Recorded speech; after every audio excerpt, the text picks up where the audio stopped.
ఇక డ్రగ్స్ కేసులో సెలబ్రిటీలున్నా వారు ఏ స్థాయి వారైనా ఉపేక్షించొద్దని నార్కటిక్స్ విభాగం అధికారులకు ముఖ్యమంత్రి రేవంత్ రెడ్డి క్లారిటీ ఇచ్చారు.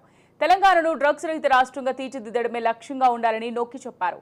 గంజాయి మాదక ద్రవ్యాల నిర్మూలనలో నార్కటిక్స్ వింగ్ సాధించిన పురోగతిపై అధికారులు వివరాలను అందించారు. రాష్ట్రంలో గంజాయి మత్తు పదార్థాలపై ఉక్కుపాదం మోపాలని మరింత యాక్టివ్గా పనిచేయాలన్నారు. అనుమానిత ప్రాంతాల్లో స్పెషల్ డ్రైవ్స్ నిర్వహించాలని, సరిహద్దు ప్రాంతాల్లో ప్రత్యేక నిఘా పెట్టాలని, సప్లై చైన్ను బ్రేక్ చేయాలన్నారు. వాటిని సరఫరా చేయాలంటేనే భయపడేలా చర్యలుండాలని ఆదేశించారు.